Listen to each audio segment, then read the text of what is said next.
जय हिंद दोस्तों, नमस्कार। सत्य साई कॉमर्स गुरु यूट्यूब चैनल में आपका स्वागत है।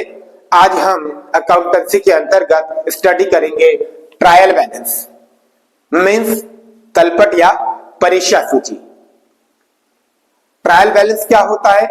तो बच्चों, ये एक स्टेटमेंट होता है, मतलब एक विवरण पत्र होता है। हम अकाउंटेंसी में ट्रांजैक्शन को सबसे पहले जर्नल में रिकॉर्ड करते हैं और उसके बेस पे बच्चों हम लेजर अकाउंट बनाते हैं। तो हमें ये चेक करना होता है कि हमने ट्रांजैक्शंस को लेजर अकाउंट में प्रॉपरली रिकॉर्ड किया या नहीं किया। मतलब हमें अकाउंट की एक्यूरेसी को चेक करना होता है कि हमने जो भी रिकॉर्ड किया वो हमारा रिकॉर्ड परफेक्ट है, एक्यूरेट है अथवा नहीं।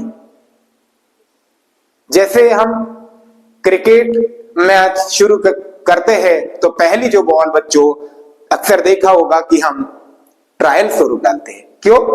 क्योंकि हम ये चेक करना चाहते हैं कि पिच का लेवल क्या है, किस तरीके में बॉल डालना है। ठीक उसी तरह हमारे अकाउंटेंसी में जब हम फाइनल अकाउंट बनाते हैं फाइनेंशियल ईयर के एंड में, तो उस समय हमें ये चेक करना होता है कि हमने जो अकाउंट बनाए हैं लेजर में उसमें एक्यूरेसी है या नहीं, मतलब किसी प्रकार का एरर तो नहीं है।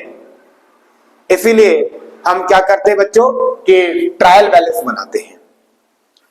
तो ट्रायल बैलेंस हमें ये बता देता है कि यदि ट्रायल बैलेंस के दोनों साइड यदि मैच कर गए तो हम ये अनुमान लगा सकते हैं कि हमारा जो अकाउंट है जिसमें हमने रिकॉर्ड रखा है वो प्रायः लगभग एक्यूरेट है। इसका मतलब ये नहीं बच्चों कि ट्रायल बैलेंस मैच करने के बाद हम ये दावे के साथ नहीं कह सकते कि हमारे अकाउंट में किसी प्रकार का एरर या मिस्टेक है ही नहीं, लेकिन फिर भी हम ट्रायल बैलेंस जो कैलकुलेट करते हैं अर्थमेटिकल एक्यूरेसी चेक करने के लिए हमारे अकाउंट की, मतलब हिंदी में कहो तो खातों की गणितीय शुद्धता को जांचने के लिए हम तलपट बनाते हैं। तो बच्चों, ट्रायल बैलेंस बनाने के 3 विधियां हमारे 11th क्लास में के बुक्स में दी हुई है। पहली है टोटल मेथड, सेकंड है बैलेंसिंग मेथड और थर्ड है टोटल एंड बैलेंसिंग मेथड। मतलब ट्रायल बैलेंस प्रिपेयर करने की 3 मेथड होती है। तो उनमें से बच्चों एग्जाम में जो क्वेश्चन बनता है वो बैलेंसिंग मेथड का क्वेश्चन बनता है, मतलब शेष विधि द्वारा तलपट ज्ञात करना। तो जब हम बैलेंसिंग मेथड से तलपट ज्ञात करते बच्चों तो हमें एक बात पता होना चाहिए और वो है कि कौन से अकाउंट का डेबिट बैलेंस होगा और कौन से अकाउंट का क्रेडिट बैलेंस। तो तब हम बैलेंसिंग मेथड से हम तलपट को सही तरीके से बना पाएंगे। तो आइए हम देखते हैं कि कौन से अकाउंट का डेबिट बैलेंस होता है और कौन से अकाउंट का क्रेडिट बैलेंस। तो देखो, अकाउंट जो होंगे बच्चों वो इन 5 में से ही होंगे, या तो असेट्स वाले अकाउंट होंगे या एक्सपेंस वाले अकाउंट होंगे या कैपिटल लायबिलिटी या रेवेन्यू वाले अकाउंट होंगे। तो हमें यह देखना है कि यदि मैं एक रूल बता रहा हूं जो ब्रह्मास्त्र है वो आपको ट्रायल बैलेंस बनाने में भी हेल्प करेगा, फाइनल अकाउंट बनाने में भी हेल्प करेगा। तो उस ब्रह्मास्त्र को आप याद रखिएगा। और ये जो रूल है, ये जो बात है बच्चों मैं आपको बताने जा रहा हूं वो आपके और मेरे बीच में ही रहनी चाहिए, किसी और को ना बताना। और वो बात क्या है बच्चों? बहुत गुप्त बात है, रहस्यमयी बात है और वो आपको और मुझे ही पता होना चाहिए।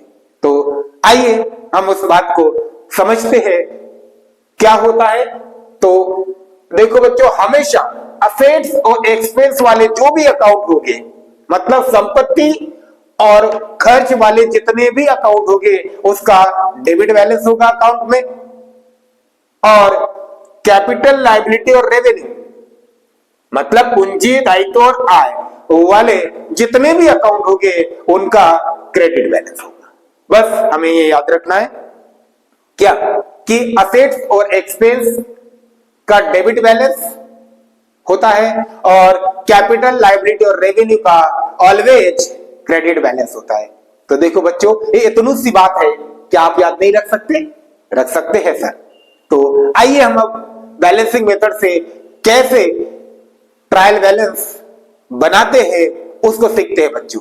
तो देखो, हमें एक क्वेश्चन दे रखा है कि prepare trial balance from the following balance on 31 मार्च 2023।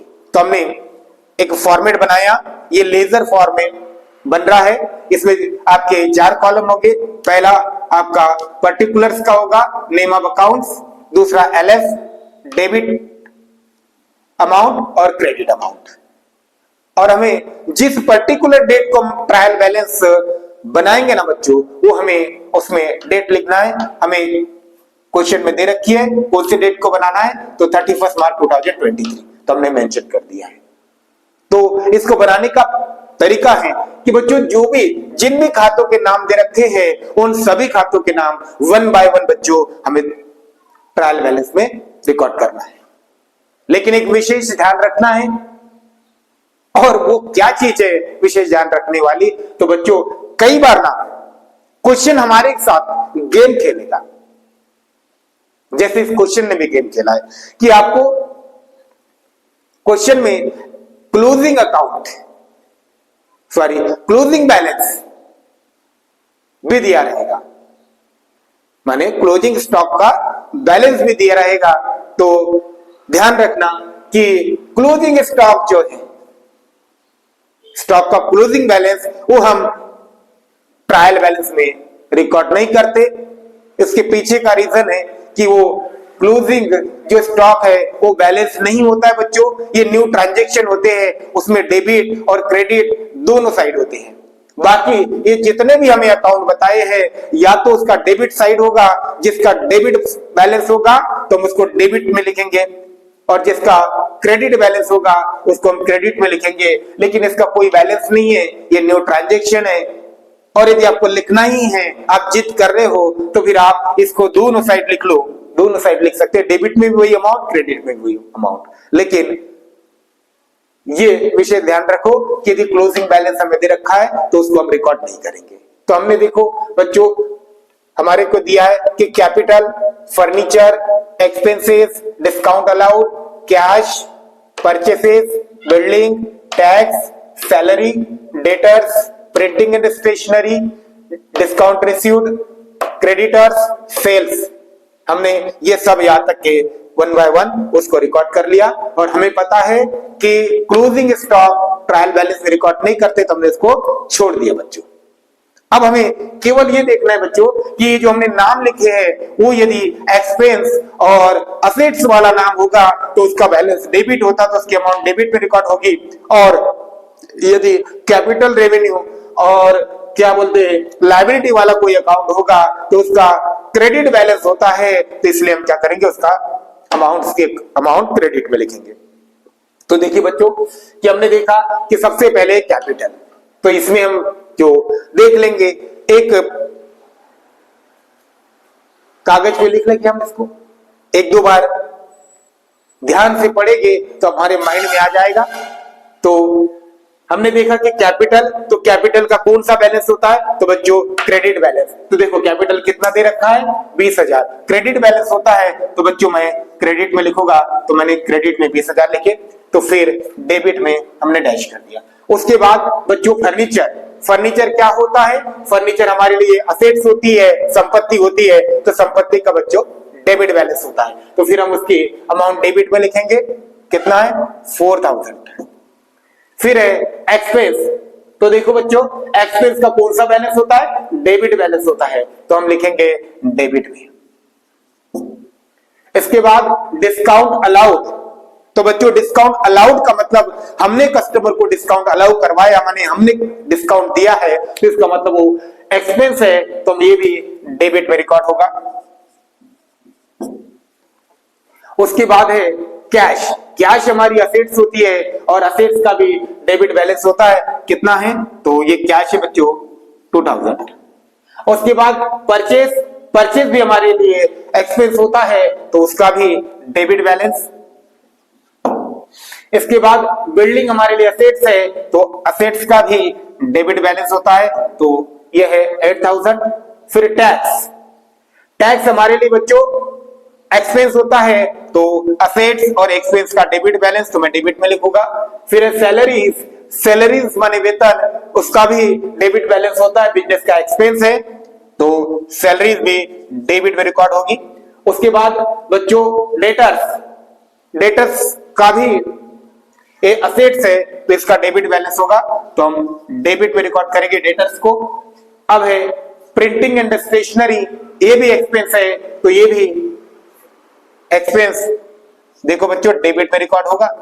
उसके बाद डिस्काउंट रिसीव्ड हो रहा है, तो ये हमारे लिए रेवेन्यू बोल सकते हैं या उसको इनकम कह सकते हैं, तो वो हमारा क्रेडिट बैलेंस होगा बच्चों। तो रिसीव्ड हो रहा है तो आय है हमारी, हमने क्रेडिट में रिकॉर्ड किया। क्रेडिटर्स ये हमारी लायबिलिटी होती है, या फिर नाम ही बता रहा क्रेडिटर्स माने क्रेडिट में, तो हम क्रेडिटर्स को क्रेडिट में रिकॉर्ड कर देंगे। क्रेडिटर क्या होता है कि जिनसे हम उधारी पर गुड्स परचेज करते हैं वो हमारे क्रेडिटर होते हैं और लायबिलिटी होती है। फिर सेल्स हमारे लिए रेवेन्यू होता है बच्चों, तो रेवेन्यू का कौन सा बैलेंस, क्रेडिट बैलेंस, तो हमने सेल्स को इसमें रिकॉर्ड कर दिया। तो देखो बच्चों हमने क्या कर दिया एक बार फिर कि जितने भी अकाउंट्स के नाम दिए हैं हमने 1 बाय 1 रिकॉर्ड कर दिए, और हमें पता है कि हमें जो क्लोजिंग स्टॉक दिया है, ओपनिंग स्टॉक रहेगा तो आएगा बच्चों, लेकिन जो क्लोजिंग स्टॉक दिया है बच्चों ये ट्रायल बैलेंस में रिकॉर्ड नहीं होता, तो हमने इसको छोड़ दिया और बाकी सारे नाम हमने 1 बाय 1 लिखे। और हमने देखा कि असेट्स और एक्सपेंस का, संपत्ति और खर्च वाले या हानि वाले खाते का डेबिट बैलेंस होता है, तो उसकी अमाउंट हमने डेबिट में लिखी जो एक्सपेंस और असेट्स वाले थे। और कैपिटल, लायबिलिटी और जो रेवेन्यू गेन है उनका क्रेडिट बैलेंस होता है, तो हमने कैपिटल और ये जो आपका गेन और लायबिलिटी जो है रेवेन्यू, इनको की अमाउंट क्रेडिट में लिखी। अब बच्चों हमें करना क्या है कि हम इसके दोनों साइड के टोटल करना है। हम टोटल करते हैं, ये 20,000 और 10,000 30,000, 800 1200 हो जाएंगे 2,000, माने 30 और 2 32,000। तो हमारी क्रेडिट की टोटल आ गई बच्चों 32,000। अब हम इसके चेक करते हैं, तो ये 0 फिर 0, उसके बाद 9 और 2 11, 11 और 9 20 का 0 हासिल के 2 2 और 5 7 7 और 4 11 11 और 8 19 19 और 6 25 25 और 2 27 और 1 28 और 4 32। तो देखो बच्चों हमारा जो ट्रायल बैलेंस है मैच कर गया, माने डेबिट की भी टोटल हमारी 32,000 है और क्रेडिट की भी टोटल 32,000 है। तो देखो बच्चों हमने आज ट्रायल बैलेंस कैसा बनाते हैं वो बहुत ही शानदार तरीके से हमने देखा। आप बाकी सारे क्वेश्चन को ट्राई कर सकते हो। एक बार मैं रिपीट करवा देता हूं कि हमें बैलेंसिंग मेथड से यदि ट्रायल बैलेंस बनाना है तो सबसे पहले हम एक फॉर्मेट बना लेंगे, जिस डेट को बनाना है वो डेट मेंशन कर देंगे ऊपर, और उसके बाद सारे अकाउंट के नाम 1 बाय 1 लिख देंगे। क्लोजिंग स्टॉक दिया है उसको छोड़ देंगे बच्चों, और हमें फिर जो आपको ब्रह्मास्त्र बताया है कि असेट्स और एक्सपेंस का डेबिट बैलेंस होता है, तो असेट्स और एक्सपेंस वाला नाम है, ये नाम है अकाउंट का, तो उसका अमाउंट हमें डेबिट में लिखना है। और आपका कैपिटल, लायबिलिटी और जो रेवेन्यू है उसका हमेशा ही क्रेडिट बैलेंस होता है, तो हमने उसका बैलेंस क्रेडिट में लिखना है। दोनों साइड का टोटल कर लेना है, इक्वल आएगा। हमें केवल इसमें यह ध्यान रखना है बच्चों, केवल क्या कि असेट्स और एक्सपेंस का डेबिट बैलेंस होता है, वो आप इसको अपने माइंड में बिठा लो। दुनिया का कोई भी कहे कि नहीं इनका क्रेडिट बैलेंस होता है, नहीं उसकी बात ना मानना बच्चों। ब्रह्मा जी भी धरती पे आ जाए और कहे कि बच्चा असेट्स और एक्सपेंस का क्रेडिट बैलेंस का ना बच्चा ना बोलना, कि हमारे युवराज सर ने कहा है कि असेट्स और एक्सपेंस का डेबिट बैलेंस होता है और कैपिटल, लायबिलिटी और रेवेन्यू का क्रेडिट बैलेंस होता है। तो बच्चों कैसा लगा आज का वीडियो? मेरे वीडियो को लाइक कीजिए, शेयर कीजिए, सब्सक्राइब कीजिए और ऐसी वीडियो पाने के लिए आप जिस भी टॉपिक पे वीडियो चाहते हो वो टॉपिक हम वो